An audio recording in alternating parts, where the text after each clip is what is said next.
Hi, this is Justin Hibbard, and you're listening to Why Catholic, my podcast about the what and why of Catholicism. While typically I talk about specific topics related to Catholicism, I want to be sure to sprinkle in episodes once a month or so with Catholics who are living out their faith and theology.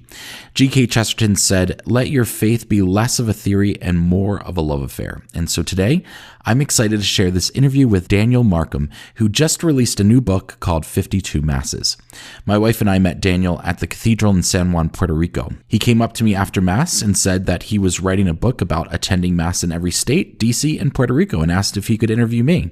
I was so excited when this book came out, and it's my pleasure to return the favor and be the one interviewing Daniel. So, without further ado, here's my interview with Daniel Markham, author of 52 Masses.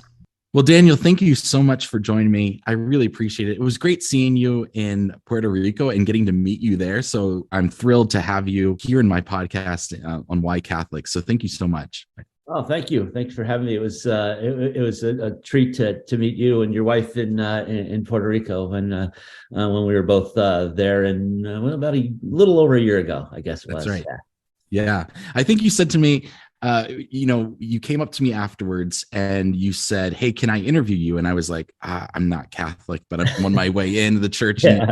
And you got to talking. I said, "I'm from Utah and I'm converting to Catholicism." And you said something like, "Yeah, that's exactly what I expect to see." A person, I run into a person from Utah who's converting to Catholicism and who is in Puerto Rico. Yeah. Well, first of all, tell us where we can find you. Any social media, website? Oh, sure. So I have a website, 52masses.com. There's a lot of, I used it for a lot of photos from the trip. There's no photos in the book, so it's just all text. So that was an opportunity to share some of the photos that I took pretty much everywhere. Also on Facebook, it's very similar. If you just type in 52 Masses on Facebook, it'll take you to mine. And there's a little bit more interaction with people as a result. So either place is probably the two most prominent places to find me. Okay. The order information will be on the website. If you're interested in the book, that's where you would find where you might order it. Although it's on Amazon. Awesome. And I'll have links in the show notes so people can find you easily as well. So perfect. Thank you. This was so interesting to me when I met you and you were telling me your story. What made you decide to go on this journey to attend Mass in all 50 states, DC, and Puerto Rico? Well, initially I thought it was my idea, but then as I got into it, I realized that it wasn't. I was just kind of being called to do this, that this was, I was being asked to go on this journey, and which was only reinforced time and again over the course of it, that because of the experiences I had, the opportunities I had, clearly the Holy Spirit was kind of pointing me like, this is what, this is how I want you to use your gifts to serve God. And it's odd, I think I resisted the idea that, I was called to do it, because I almost felt like, I'm not really worthy of, that distinction, which people in religious life have felt. But ultimately, I couldn't deny that was, that this was what was at work, because I was, this idea was just planted in me. The best thing I could say for me is I didn't say no. I followed, what was asked of me to do, and I'm just happy that I did that, because I couldn't possibly have had a more rewarding experience. I never did in my, in 55 years. It was easily the non-family highlight of my life. Now, did you complete this all in a year, 2 years? How did that 14 work? months. It took 14 months. So, Okay. yeah. And some of that was, with COVID, because initially the idea was, a full year, calendar year, January to December. COVID kind of laughed at that hubris. And so I just kind of, did it as working with my regular job to kind of, shoehorning it in where I could. And, some of the things I had to do at specific times of the year, like Yellowstone. I went to Yellowstone. So obviously that couldn't happen until the summer. So there were certain things that, kind of, logistics and such that made it difficult to complete in the full 12 months. But once I started in June anyway, it was like, it doesn't really matter if it's a full, if I do it in 52, consecutive weeks, it's more about what, about the, the Mass experience and the people that I was, encountering along the way and writing about.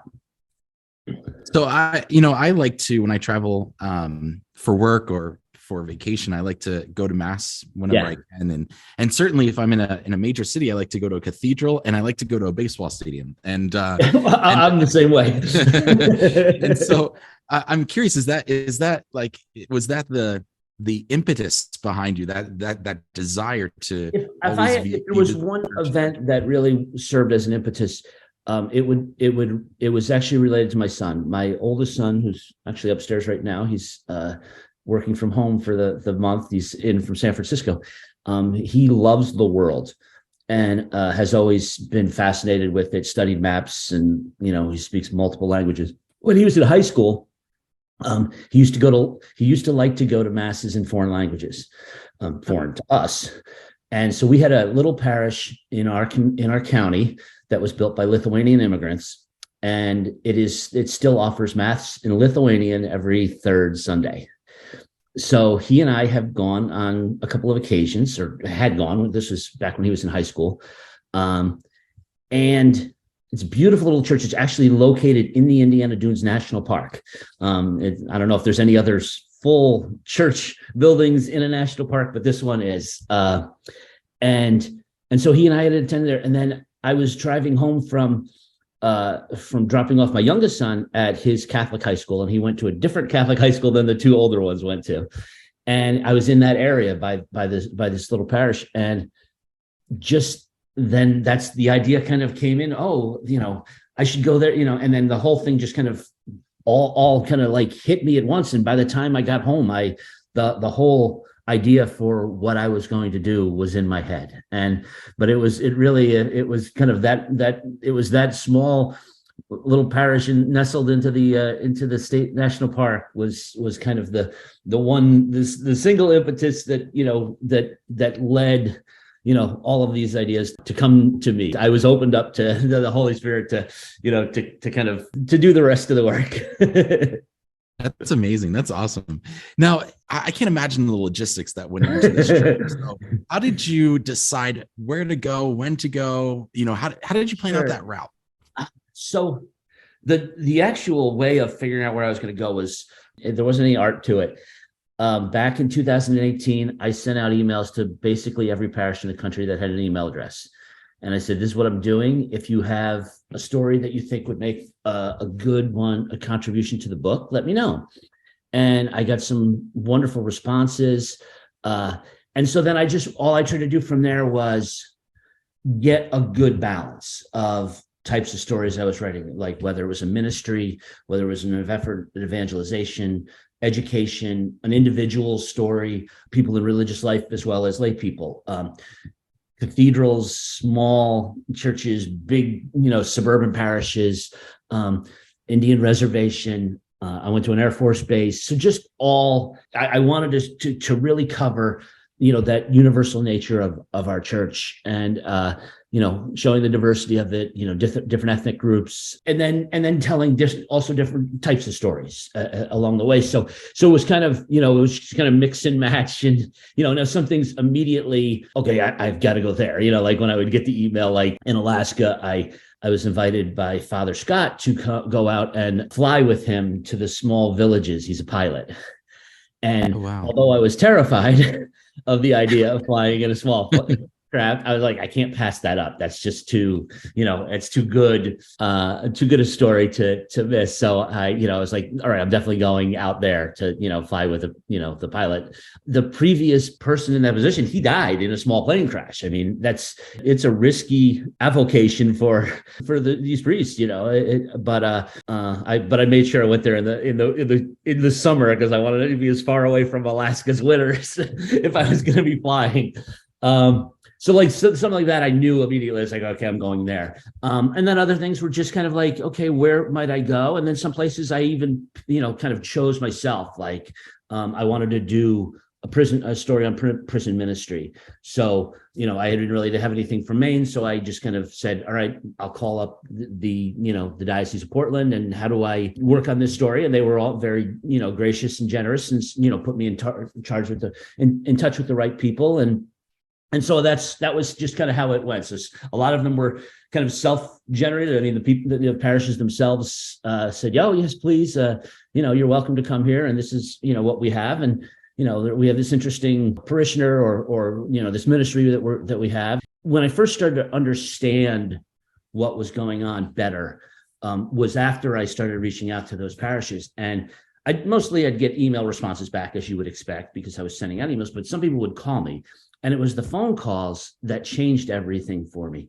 I would hear, people talking with such passion, with such love for their pastor, for their parish, for this ministry they're involved with, for their church festival, just any little thing that they were bringing their talents to. And they were so engaged and so passionate about it that I started to understand it better. And I think when the idea first was planted in me, I kind of, looked at it like, okay, I've been writing professionally for 30 years. I can do this. This is right in my wheelhouse kind of thing like that. After speaking to people, I started to understand, wait a minute, this isn't something I can do. This is something I'm supposed to be doing. This is why I'm here. With that came increased amount of pressure, like this has to be, the best work I've ever done, because I'm, it's the first time I've ever been doing work for our faith and for God. But it was a great kind of pressure. I mean, it was, I welcomed it and thought, this is why I'm here. This is why I'm on this earth, at least from a professional standpoint. And it was, a wonderful realization. And then as over time and the experiences further, not just reinforced that, but just kind of, this is it became just so, crystal clear, this is why I'm here. If you were to try to guess a percentage, how many of your visits were centered around the church building? Like, hey, we've got an interesting church here, you should take a look at it. How many of it were around a particular ministry? How many of it was around a particular individual that the church said? I would say very few about the building. Oh, wow, a lot of, oh, we have a beautiful building. Well, if you have a book without photos, it's kind of, so I think maybe, I would describe them here and there as if it was relevant. But I think only a couple. There was one in Vermont that's just only because it has just a fascinating history, and so that one was largely about the building just because the history is so interesting. And then also probably the next one was probably one in Montana, only because you just wouldn't expect to find this beautiful cathedral in rural Montana. But there was very little about that. I think I would say, about a tenth were about ministries in various ways.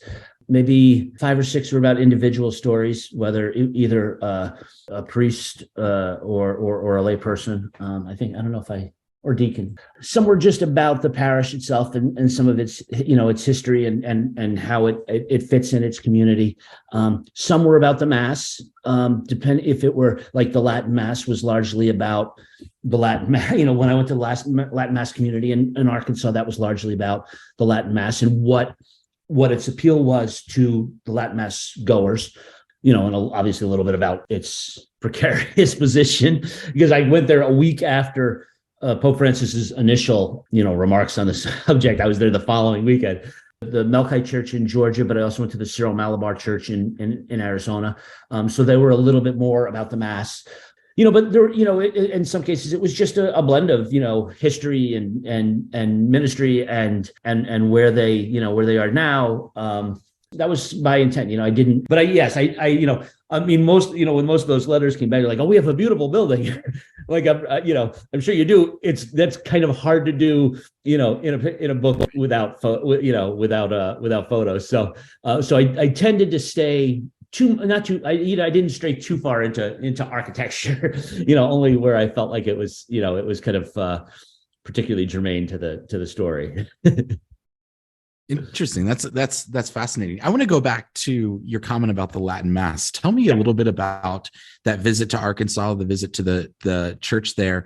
And kind of the conversation that went on regarding Pope Francis's decision to. Well, yeah, it was they were very it was interesting. It's such that people are very drawn to it, and the people who are drawn to it are extraordinarily drawn to it. I mean, there was a couple there from Texas that were on their way home from Wisconsin and then stopped there so they could go to mass, in a Latin mass community. They would, like they have at their home. There were a lot of them that I met were converts to Catholicism, and felt that the Novus Ordo was a little too similar to the Protestant church that they left, and so they liked that traditional Catholic mass, which is like no other. I think from my experience there and elsewhere, the older parishioners were much more likely to, they liked the Latin Mass, they preferred the Latin Mass. But if they have to go to a Novus Ordo Mass for daily Mass, no big deal. The younger people tended to be much more, I'm really only interested in going to the Latin. They were much more passionate about the Latin Mass from my limited experience. But I heard that from elsewhere as well, from other priests. I think there was one gentleman I spoke to was a little bit skeptical of my motives. He was afraid of getting burned. And I don't think that was an unfair feeling, that he's, we've had people in here before and they said, we're just doing this. And then they turned around and they were very cynical towards us. And I just tried to explain to them, like, that's not why I'm here. From the very beginning, I understood that what I wanted to do was everywhere I went, I was telling their story. It wasn't going to be their story filtered through my ideological, any kind of lens that I might have as a Catholic, as an individual, as whatever. This was their story, and I was just the person telling it, and I was not going to question anything. This is why. And so what I wanted to do is tell the story of why does what is it about the Latin Mass that is appealing to the people that it appeals to, and let them tell their story and let them explain, not defend, not, but just explain what it is that, what the beauty and the reverence that they experience, and how it resonates with them. But I think there was a little, there was probably a little bit of maybe tension because of the timing of it. And there's certainly some fears that are legitimate. But I had a wonderful time there. The people I met were all very gracious to me, and I didn't hear anything that worried me. I think I understand some of the bishops and popes' concerns, but from what I saw, and particularly from Father McCambridge, this is the way they prefer to worship, and they just hope that it remains a viable option for them. They built a great community, and they've grown. They were in a little form, this is in Arkansas, so it's not like Catholicism is very prominent there. So they bought a small former Protestant church that does not scream Latin Mass at all. There's ceilings that are about 8 feet high. And since then, they have moved into another former Protestant church in the same community, but slightly larger. And they'll probably just continue to move up into because it is a growing community, and they have certain limitations in some ways, the way that the Melkite Church and the Surmountable and other Eastern churches have, in that everything has to focus around Sunday at the Mass, because people come from large distances. They're not neighborhood parishes in the same way where I worship is. So everything is typically about Sunday. So they develop as parishes a little different. But yeah, it was a wonderful experience, and I it wasn't the only Latin Mass I went to during the course of the trip, or parish that offers a Latin Mass I went to, but it was the only one where I was there specifically for the Latin Mass. Yeah, I've actually, our parish offers a Latin Mass, oh, really? and Okay. And I've gone a number of times and have been going more frequently. And I've just been amazed by it. Like I tell my Mormon friends and I tell my Protestant friends, I'm like, hey, you got to come to Latin Mass with me sometime. Right. Like it's something that is just, you're not going to experience anything quite like this. No. And yeah, there is no question, when you're in there, that there's a solemnity to it that I've never found anywhere else. That, you really feel that. And I mean, obviously it's not for everyone, and I don't expect it for Muslims, but if, I think it's hard to experience it once and not recognize, well, there is something special about this. Yeah. I'm glad I went. I'm glad, I met, as always, and met really wonderful people, and I'm, I hope the person who is skeptical of my motives is assured if and when he reads my write-up, because I hope I think I told their story in a way that's respectful to them, and which is what I set out to do everywhere. So I think a lot of people are familiar with the Roman Catholic or the Western Catholic Church, yeah. And they don't realize that there are actually 23 other particular churches that make up Catholicism. Anytime someone says, "Oh, you're Roman Catholic," and I'm like, "Oh, well, I'm Catholic," I do attend a Roman Catholic parish, but I am Catholic. Tell me about some of these. You went to a couple of Eastern Catholic churches. Yeah, Melkite. So one was, you mentioned the Melkite, and tell me about those. Yeah, it was. Yeah, I loved it. Because it was my first time, and I think the only thing I could think of is, when I asked why was I chosen. I think that the fact that I was experiencing so much for the first time was maybe the reason, is that I was coming into all of these, because I was thinking it was like somebody like, who was a Catholic scholar or something, or a religious studies, and, a lot of this stuff would be things that he was already familiar with, or she would, had already experienced. Whereas I was just coming in fresh to virtually everything. I'd been to a Latin Mass before, but I never, other than that, some of these things, I'd never been to an Eastern church before. So it was really, neat. They have great stories. They have unique challenges. In terms of, they have a language issue where, the generation that came from, that immigrated here, likes the tradition of the old language, and then their children who are being raised in the States, they speak English, and they have a constant pull. But they have their own traditions. I love in the Syro-Malabar Church, the kindergartners sit in the first row, and it goes kindergartners first, second, third, and the priest said, we want the little ones focused exclusively on the priest and the Mass. And I thought it was kind of neat, and so that was one of the things that when you'd go to I went to a couple of although they were Roman parishes that for ethnic groups that were here. So a couple of African church communities in the States, and one of them I was watching during the offertory.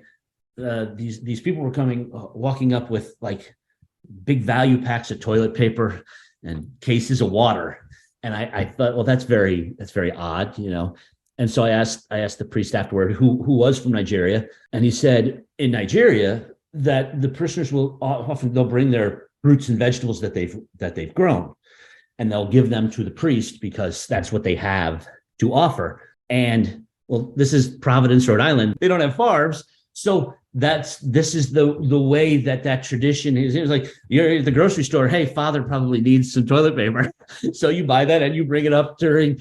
So what looked to be something unusual to me, then when I understood what they were doing, it's like, oh, that's kind of neat, so you'd get those little differences, particularly when you deal with ethnic communities that were, we saw that in, Puerto Rico. When I spoke to Father, he was saying that we're, kind of a hodgepodge because they have so many different influences on the island. So he's like, if you look at Mass, it's like everybody is kneeling at a different time. and it, because there's so many, they had so many influences from the States and from Spain and the Netherlands and all that, these different ways of, that the church has kind of developed, and the people of the island have developed with their own, idiosyncrasies, I guess. So That was where I'd see the greatest differences. But yeah, it was wonderful to experience it. And that's, what you said is very much at the heart of what they do, because I think they deal with that a lot, like, hey, we're Catholic. You can, if you're Roman Catholic, you can come here. You can have experience Mass, and there's nothing. You're not missing your Sunday obligation to attend Mass. You're here. You were in communion with Rome, and they want to make sure that their parishioners know it, but people outside, because they do have that you will find the occasional Roman Catholic who, starts going to the Melkite church because, I just like the service. I like the music. It's, there's a little more, it probably use a little closer to the traditional Latin Mass than a lot of garden variety Roman Catholic parishes. So, so you will see some, kind of people going the other way and finding, their place in that. And the gentleman is always like, I have to tell my friends, it's still Catholic. I wouldn't go if it weren't, so, that's, it's an important point that people realize. And one of the gentlemen I spoke to, he's like, he grew up in a Lebanese American family. They had, they had immigrated to rural Tennessee. So as you can imagine, not only did they not have a Melkite church near them, they didn't have a Catholic church near them. And he said he didn't even, because his family was kind of that, we're Americans now, He's like, he didn't even know until he went to boarding school that was run by Benedictine monks, that he was not Roman Catholic, that he'd actually grown, that he was actually a Melkite. And then, his parents kind of, yeah, that's what we are, but we never told you that kind of thing. But it took him going all the way there to even understand that there was more than one Catholic church. So even someone who grew up in raised by Melkite parents was, no, we're just Catholic. That's right. Yeah. It's a very diverse church, I've learned. So yeah. Yeah. And speaking of which, you mentioned some idiosyncrasies, and even I've seen this in various churches that I've gone to in the Roman Rite, where some people, there's people standing, there's people sitting, there are people holding hands during the Our Father. There's all sorts of things that you kind of learn as you go to the parish, and you're like, oh, they don't do this, or they do this, and they don't do this. Yeah. What were some of the things that stood out to you in many of them? Well, I mean, one of the things that, in fact, I was in a conversation last night at our St. Vincent de Paul meeting. We don't have kneelers at my new church. We just stand during, and I've seen that before, but I haven't, most of the time it was because of the limited nature of the church facility that we were praying in, that, okay, well, we don't have the ability to have, that here. That was the first one I'd seen that was designed specifically without them. It was, and a woman who's been worshiping there for years, she says, I don't understand it. She's like, I'd never seen it before. And I was wondering, I was like, well, it just so happens I went to a lot of churches last year, and I can't say it's very common either. Let's see. They tend to be small. A priest who will explain the readings before the readings, that I've seen that. When we exchange, peace be with you, one parish just didn't do it at all. They just kind of skipped over that entirely. Not even the waves that we do now, post COVID. But yeah, as you say, you're holding hands during communion, or during the Our Father. It tends to be little things, but that one of the things that's really great, and as you travel, and this is something that my son and I experienced, when we would go to these foreign language services, you don't have to speak the language to go to Mass, because it, much of it transcends the spoken language, the order is the same. And so you can go and find your place, regardless of that, in which it's kind of a nice thing, but it's also nice to have the little distinctions as well. So you can, if I can't imagine, if you were going to because I've been to, Protestant services in the past, but if it's very much, just the minister speaking to you, it would be very hard to do that if you didn't speak the language. I think you would, the experience would be very, whereas because of that, the order that we have, that it does lend itself a little bit better to, well, I mean, heck, for hundreds of years, it was just in Latin anyway. And it wasn't like people were speaking that. So, so I think it lends itself that you can go and experience it and experience the beauty of it, even without a full understanding of the spoken words, a little bit easier than maybe some other services. Yeah, it's so interesting. Like, we were in Spain for a couple of weeks, and just visiting different parishes. Like, during the consecration of the Eucharist, there were people standing, and I was like, why are people standing? Like, is this what you do? And we kneeled, because that's what we do. We kneel. And then I figured out, after going to enough masses, it's, if you can kneel, but if you can, and most of the congregation that attended mass, especially the weekday masses, were older, and so that's why they were standing. And then the little idiosyncrasies of one priest in San Sebastian he would kind of go ad lib things, and do some explanation and talk about this and talk about that, and as he's going through the mass. And so kind of different than my experience, where my priest tends to stick right to the missal. Is like, this is the rubric, this is what we're doing.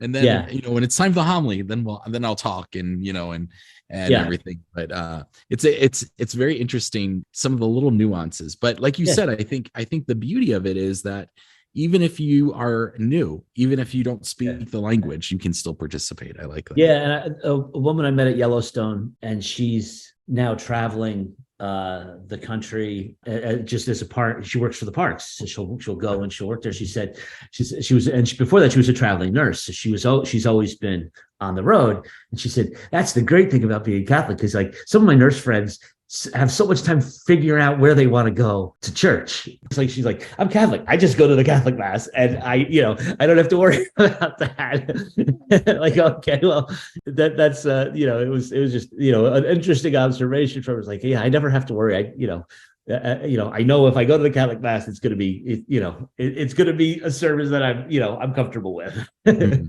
Yeah, absolutely. Tell me about that experience going to Yellowstone. What was that like? That?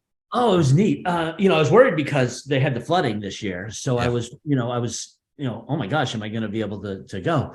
And I called him. He's like, no, the park that we're, and so I went, and I didn't go probably to the largest. I think the largest service they have is actually the Vigil Mass in. There's the Canyon Amphitheater, I think they call it. The other ones tend to be more for the park employees, but it's neat. It's run by it's a mission of the parish in Cody, Wyoming, which is the nearest parish, which is about 2 hours away. But that's why. I mean, there's thousands of people at Yellowstone each weekend, and it's 2 hours to mass. So, and then there's a Jesuit priest from Baltimore. And he comes out every summer. He loves to fly fish, so that works in his favor. So he comes down and he does the mass every week, and it's one of the it's one of those places where everybody is like when we were in San Juan, everybody was from somewhere else.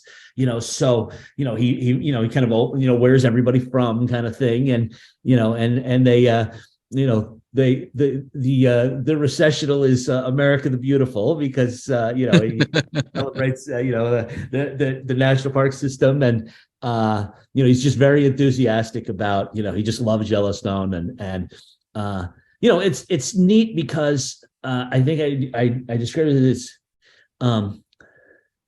it's, I guess, formally informal, in that you have people who are taking time out from their vacation to go to mass, right? So I mean, you have the most Catholic of people, but they're all there dressed for vacation, so it's all flip-flops and shorts and t-shirts, so it's on the one hand that these are people who really who are really committed to they don't just because you're on vacation doesn't give you a dispensation from from Sunday mass. So you have those people, but it's very kind of loose gathering of people because they're all on vacation. So it's a neat experience. Two of them were indoors that I went to.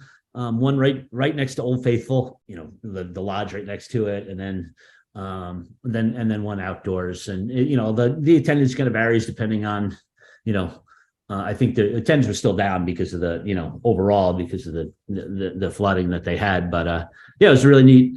It was one of, I guess, two outdoor masses. I went to one in Alabama too during the summer, the previous summer. But man has created some incredible cathedrals, but he still probably can't top God's work at Yellowstone in terms of beauty. I can't think of a better place to have an outdoor church. Yeah, so. Exactly. And I wish I'd go to because I think the Canyon Amphitheater is probably the most, that probably captures that. The setting probably captures that the best, but it was, I was only able to get there for the Sunday masses. So I didn't get to see that. But in one of the buildings, like, you have to, guard, because there was a bison out the window.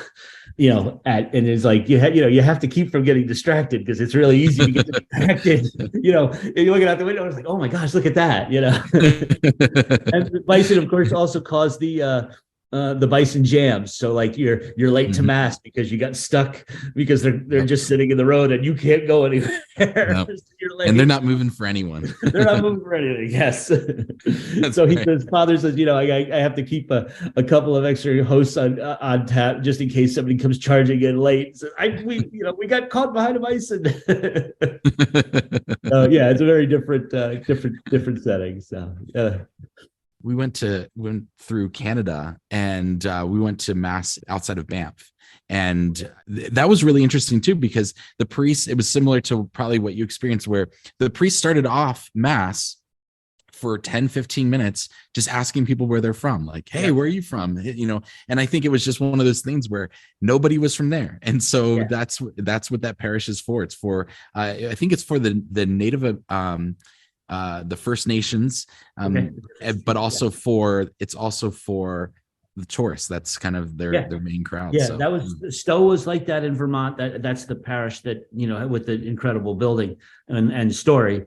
And then similar but not the same would be I went to mass in Laughlin, Nevada, both at the church and at the casino where the church was founded, and everybody in Laughlin is from somewhere else. Now they live there now, but they weren't from there. They all relocated there. So they're all, the average age is like 80. They're all retirees. They all retired to the sun, and they didn't have a church, so they petitioned the Bishop of Las Vegas, and he said okay, but they didn't have a building, and most of the people in Laughlin on a given weekend are at the casinos, and they don't necessarily have transportation because they might have flown in or bussed in, from various places. So, they built the church building for the people who live there, but then they still offer 3 masses a weekend at the casino, and they get poker chips in the collection box, and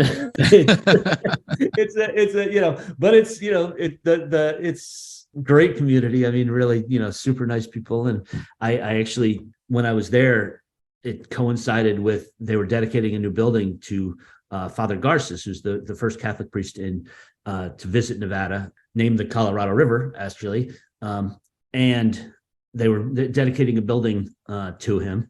And so they had this ceremony, and Father asked me to speak at the ceremony, talk a little bit about my book. And it's like, yeah, sure. And in attendance for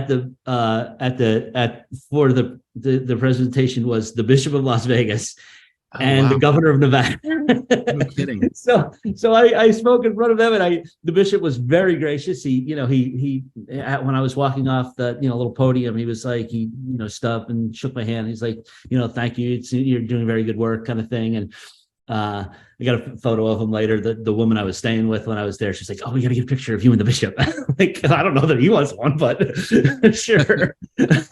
So that was kind of neat. But that they still offer mass 3 times a weekend in the casino, and it's in like the theater that they have, Father jokes that he's giving mass with a big Elvis poster behind him, and he says, we're here to worship the king, not that king. Oh, that's hilarious. That is amazing. Now in these parishes that you visited, did they do that often where they introduced you and had you speak Yeah, or? most of them, because I wanted to meet parishioners. I mean, that Mm. was, a big part of going out, was to meet parishioners and talk to them about the parish, or like talk about my experiences. And I, which was wonderful. I mean, just I loved people who would come out and say, "Oh, you have you been here? You've got to go there." They not I in most cases I couldn't. I had already been to that state, or I was writing that story somewhere else, but I just loved hearing their enthusiasm for, the shrine that they had visited in Arizona, or this type of service they had gone to in Maine, and so that was really neat. So most of the times, and the only times they probably didn't were if maybe I got there early or something like that. But most of the time they would say, "We have a guest here today, Daniel Markham," and give them a brief explanation. And a couple of places they invited me up to speak, during Mass night, and I get a really great lesson when I was doing that. Because I always felt a little bit sheepish, like, okay. And I had spoken at Mass before. I had spoken for St. Vincent de Paul at my old parish, and I was completely comfortable doing it, but I was doing that, I felt like, I'm doing that because, this is a ministry I'm involved in and I believe in it, and I want our parishioners to support it. But here I was kind of like, should I be really talking about myself at Mass, kind of thing? And I was in Virginia, and I had gotten done. It was kind of almost an impromptu thing. It was like, "Yeah, we have Daniel, come up here and talk a little bit." So I get done, and I walked off, and this guy was like, he's like, "You don't have to be ashamed of what you're doing." He said, you got God on your right, you got Christ on your left. Holy Spirit is speaking through you. Go up there and talk, and I was like, "Well, thank you." And it was just some random guy that, I had, just met after Mass, and he was just like, you don't, he could sense that I was, that I was a little apprehensive about, and sheepish about speaking about it in Mass. And he kind of set me straight. I don't know that, I ever, I probably fully took his lessons to heart, but it was nice to hear that, he's like, "Yeah, this is what you're doing, and you're doing it for very good reasons. And you don't have to be ashamed of it. And, go up there and speak." And it was just one of the many little lessons I got from anywhere, and that was, most often from the gospel, from the homilies. It was for a while, it felt like, wow, those homilies are like just directed right at me. They're speaking to my experiences so directly. This is so. And then after a while, I realized, like, okay, they're always that way. I was just more open to hearing that while I was there than I am maybe on a Sunday morning at my home parish, when, got things going on at home and we got plans afternoon, and, and I was just more, okay, what does Father say?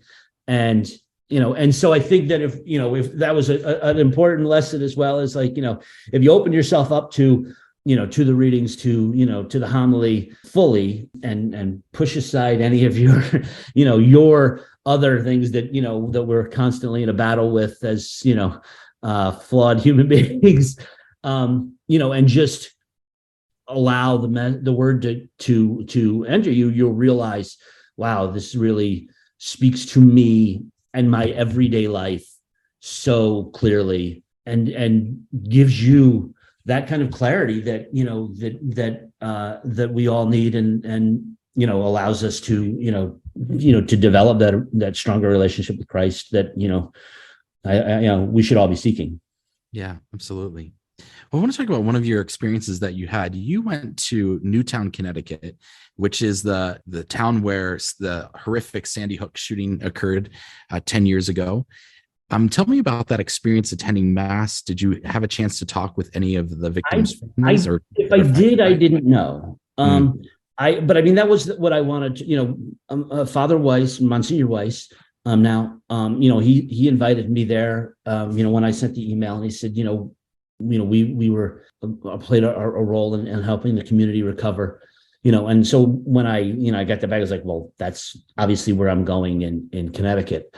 I basically allowed him, and I wanted to do this everywhere. I only wanted to speak to people who wanted to speak to me, so I just basically said, Father, put me in touch with those people that are comfortable speaking to me. So I spoke to the principal at the school when the shooting took place, not at Sandy Hook, at the Catholic school that, because they went into lockdown, and there was reports that, the shooter was going to come over to St. Rose. That was, he had gone to school there part of the time when the shooter did, and then 8 of the funerals, the kids' funerals were held at St. Rose. He had funerals for 8 straight days. So, they held a mass that night for the community.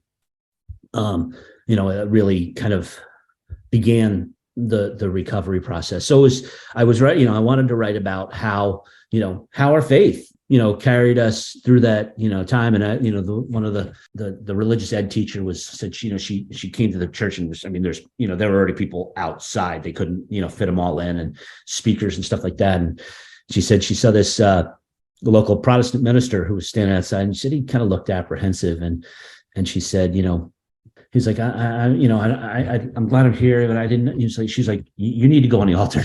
You need to go up there. He's like, but I'm not Catholic. Said, at a time like this, it doesn't matter. You just go there. You be.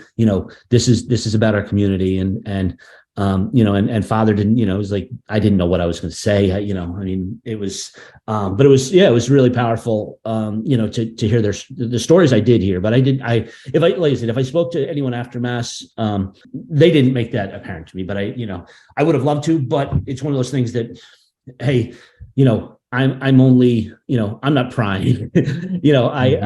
I will speak to anybody who wants to, and I'd love to hear their stories, but I have no desire to I'm only interested in speaking to those people who understand what I'm doing and want to be, a part of it, like yourself. Yeah. When we happened to meet on in San Juan. Yeah, that's right. Yeah. What was an experience that happened that was totally unexpected? All right. So this was, and I do read about it in the books, but I went to St. Gianna's maternity home in North Dakota, and it's for, women who are in kind of crisis pregnancies, who come from, dysfunctional, home lives. And there's an opportunity where they can have and then raise a child in a faith-filled home, and hopefully get them where, when they return to the outside world, they're better situated to raise the child in the way we all want our children to be raised.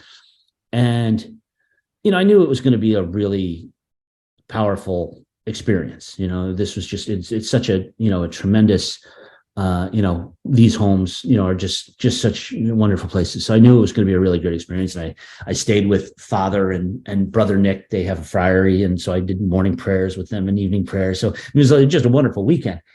But this is one of those situations where the woman who runs the home, after we had lunch after Mass, and she said, Daniel's here, and anyone who wants to speak to him, is welcome to. You can go into like this parlor room, and he'll just ask you questions. So the first person I spoke to was the young lady who was staying at the home at the time. She was 17. She had a 2-year-old son. So she's pregnant at 14. So we sit down, and she's explaining, her life, very matter of fact, just, kind of grew up in the worst kind of, neglectful conditions. And she started to do that the same with her child, abusing drugs, but that was all she kind of knew, and she's been very, just laying it out very straightforward, no real excuses, just, this is what I lived with. And, now she wants better for her son. So we're talking for about 20 minutes, and then the door bursts open, and there's a young lady who, she's 4 years old, and she was adopted by the woman who runs the home. And so she's a 4-year-old girl who's lived her whole life around this home. They actually live behind it, but all their time is spent in this home. So as you can imagine, as a 4-year-old girl, she kind of runs the place, right? She's in charge. Everybody else is just kind of following her instruction. So she bursts in. Where's JJ? And JJ's the name of the the young woman's son. And she said, well, I don't know. He's probably with the house mothers. Well, I want to play with him. Well, you're going to have to find him. I've been here talking to this man. And so she kind of shoos her out the door. And I figured, well, this is a natural place for us to break. She told me her story. And so she shuts, and she's like, no, we have to keep talking. And I'm thinking, well, that's unusual. I don't usually get that kind of response from people I'm interviewing in my career, in the writing. And she proceeds to spend the next 20 minutes asking me questions. How do you stay married? How do you trust your spouse? How do you keep from getting bored? All of these questions she has about the life that she wants, but has no guide for it. Her life has been bereft of those experiences. And all of the people that work at the home, they're all single. There's father and brother Nick, and the house mothers are just women in their early 20s, and then Mayor Pat is a single woman. And so everybody there is single. So I'm this rare father, husband, and she saw that as an opportunity to ask all these questions, that she wanted answers to. And, I did my best to answer them. I honestly and truthfully, but it was wonderful that I felt like, whatever I expected on the trip, I never thought I'd be in a unique position to help someone. Like I went and did some, volunteer work with, some St. Vincent de Paul or other organizations. Like I was handing out gloves one time. Well, if I wasn't there, the gloves were still going to get handed out. I wasn't bringing any particular skills to the operation. I was just bringing my time, and I love the I love doing it, but I wasn't instrumental to the process. But here I was uniquely qualified to help this young woman, to just to give her a little bit of hope that that what she wants, a full family life with a husband and children, in a loving home, that it is possible, and you can attain that, and it's out there for you.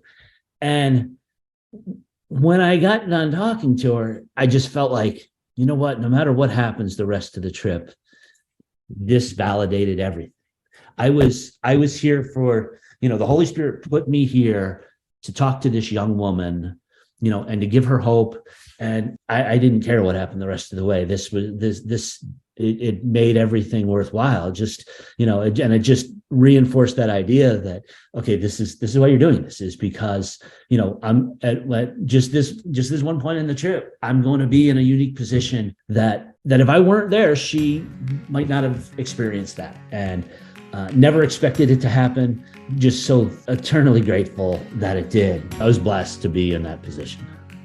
Daniel is such a genuine Christian and a wonderful journalist, and it was great having the opportunity to interview him. I thought his book was going to be about the architecture of the churches, but really 52 Masses is about the people that make up the churches.